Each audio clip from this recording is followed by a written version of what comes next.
Hello विद्यार्थीगण, मैं हूं निर्मल झा और आप देख रहे हैं कैटलिस्ट केमिस्ट्री।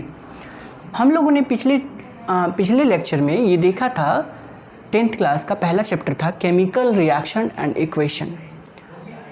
अगर आप लोगों को ये लेक्चर अच्छी तरह से समझना है तो आप प्रीवियस लेक्चर को पहले देख लें, ताकि आपको अभी जो मैं कराने वाला हूँ वो NCERT का क्वेश्चन एंड आंसर कराने वाला हूँ chemical reaction and equation chapter का।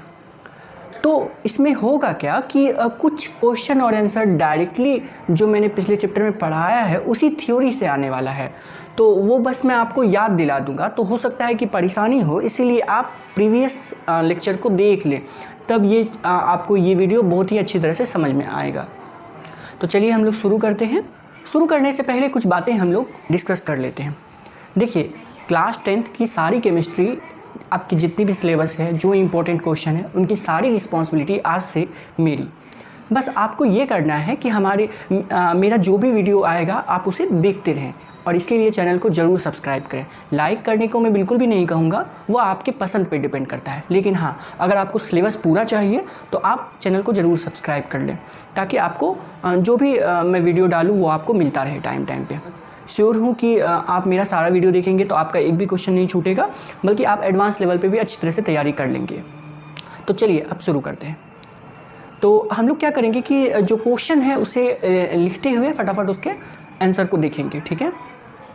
तो हमारे पास जो पहला क्वेश्चन है NCERT का एक्सरसाइज का, वो ये है कि which of the statement about the reaction below are incorrect. यानी इन रिएक्शन में हमको इनकरेक्ट ढूंढना है कि कौन सा आखिर ये चारों ऑप्शन में इनकरेक्ट है। तो जैसा कि मैंने पिछले लेक्चर में आपको बता चुका हूँ कि जैसे जहाँ पे भी ऑक्सीजन ऐड हो या हाइड्रोजन रिमूव हो, हम इसे ऑक्सीडेशन रिएक्शन कहते हैं, और जहाँ पे भी ऑक्सीजन रिमूव हो या हाइड्रोजन ऐड हो, हम इसे रिडक्शन कहते हैं। इसे ऑक्सीडेशन और इसे रिडक्शन। तो क्या देखते हैं, जैसे एक एग्जांपल ले लेते हैं, सिंपल सी बात है। जैसे हम एक एग्जांपल ले लेते हैं, जैसे जिंक ऑक्साइड और हाइड्रोजन H2 दोनों मिलके बनाता है जिंक प्लस H2O, ठीक है। याद रखेंगे कि इसे ऑक्सीडेशन कहते हैं और इसे रिडक्शन।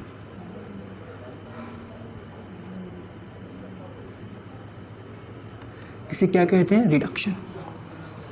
अब हम क्या देखेंगे कि देखिए, ऐसे पहचानना है कि जिंक से आगे आपको क्या दिख रहा है।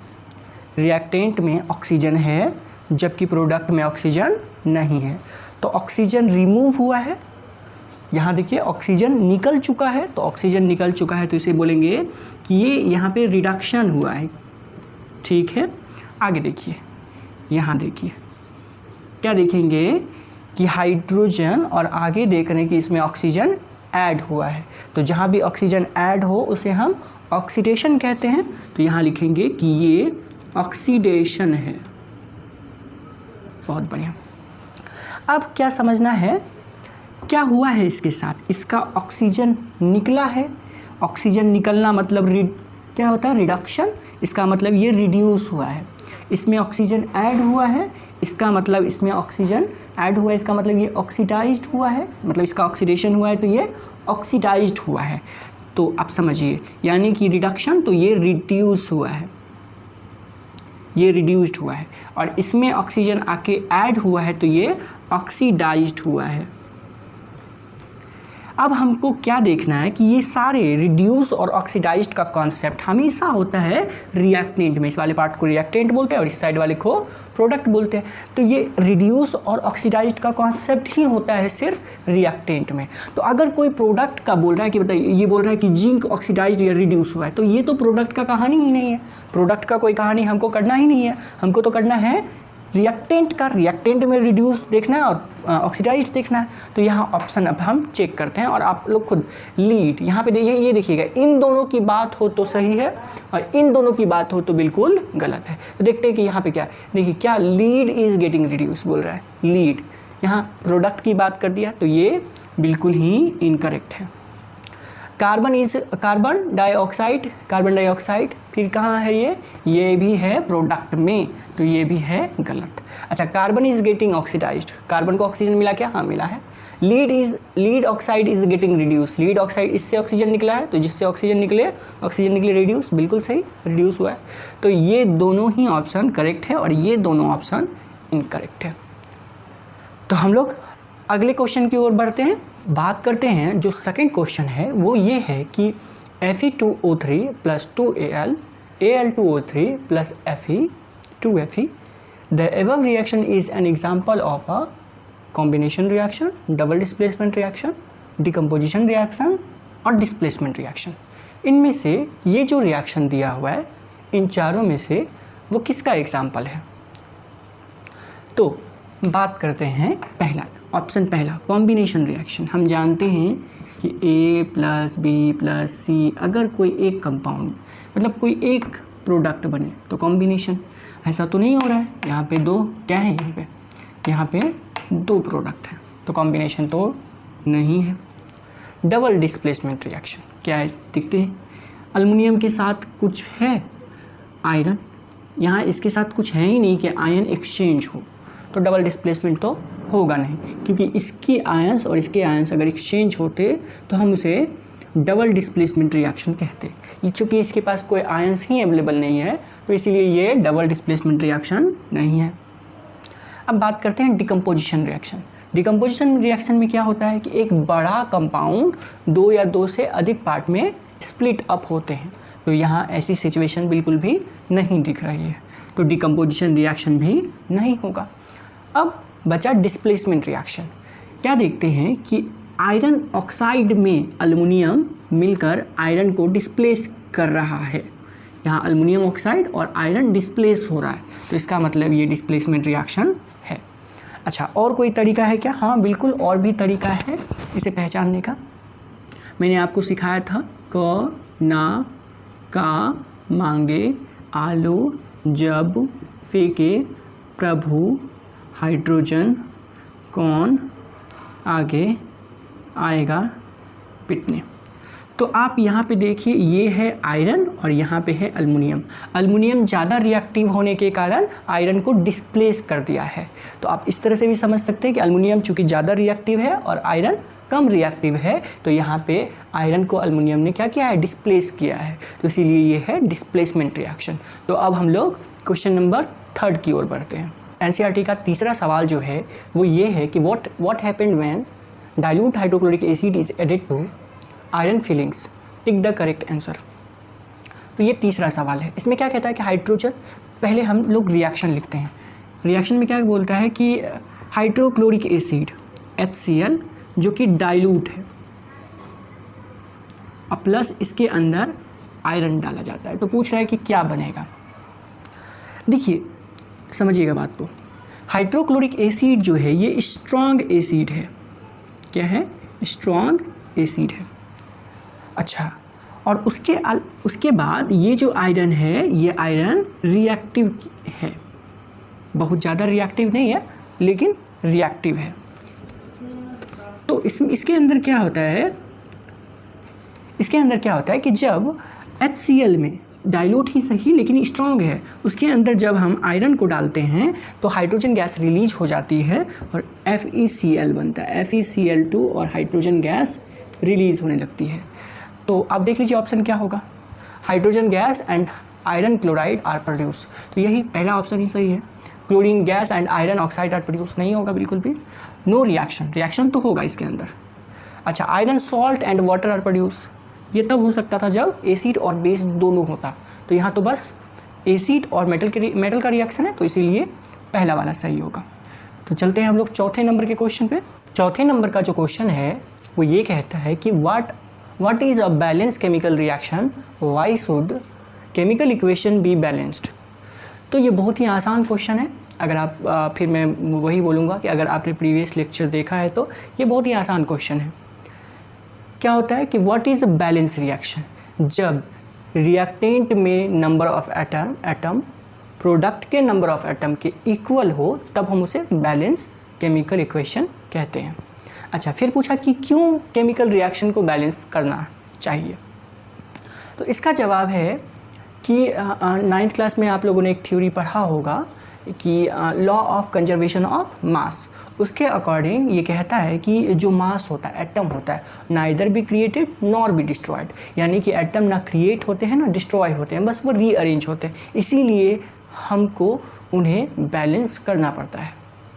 तो इसका जो जवाब है वो यही है कि जब रिएक्टेंट और प्रोडक्ट के एटम इक्वल हो तब हम उसे बैलेंस केमिकल रिएक्शन कहते हैं, और law of conservation of mass के अकॉर्डिंग हमें दोनों साइड को बैलेंस करना होता है। सिंपल। हम लोगों के पास जो अगला सवाल है वो सवाल ये है कि translate the following statement into chemical equation and then balance them. तो ये क्वेश्चन थोड़ा डिफरेंट है और इस क्वेश्चन को अच्छी तरह से समझ में आना, ये मतलब समझना चाहिए, और अगर आप लोग ये सवाल समझते हैं तो सब कुछ आसान हो जाता है, फिर आपको केमिस्ट्री कहीं ना कहीं समझ में आने लगती है। तो चलिए शुरू करते हैं। जैसे हाइड्रोजन गैस, तो यहाँ पे लिखेंगे H2 गैस, फिर कंबाइन विथ नाइट्रोजन, तो यहाँ पे प्लस और नाइट्रोजन, नाइट्रोजन में भी N2 लिखेंगे, तो नाइट्रोजन भी गैस ही के फॉर्म में एग्जिस्ट करती है, तो हाइड्रोजन कंबाइन विथ नाइट्रोजन, और प्रोडक्ट क्या बन रहा है, फॉर्म जहाँ पे अमोनिया। तो सबसे पहले इसके लिए ना बहुत कुछ सीखना पड़ता है, जैसे कि नाइट्रोजन की वैलेंसी कितनी होती है 3 और हाइड्रोजन, तो यहाँ पे लिखेंगे NH, नाइट्रोजन की वैलेंसी 3 और हाइड्रोजन की वैलेंसी 1, करेंगे क्रिस क्रॉस, तो इस तरह से हो जाएगा NH3। तो अब हम क्या करेंगे, अब हम कर लेंगे बैलेंस कर लेंगे, यानी कि ये अमोनिया का फॉर्मूला हो चुका है, अब हमको फाइनली इसे बैलेंस कर लेना है। तो देखेंगे नाइट्रोजन 2, नाइट्रोजन इधर 1, हाइड्रोजन 2 इधर 3, तो नाइट्रोजन को बैलेंस कर लेते हैं, इधर नाइट्रोजन कितने 2, इधर कर देते हैं 2 से मल्टीप्लाई, तो नाइट्रोजन 2, अब ऑक्सीजन हाइड्रोजन कितने हो गए, अब हाइड्रोजन हो गए 6, तो यहाँ पे लगाते हैं 3, यानी कि बिल्कुल जो इन्होंने कहा वो मैंने कर दिया, इसको केमिकल इक्वेशन के फॉर्म में लिखा और फिर मैंने इसे बैलेंस भी किया है।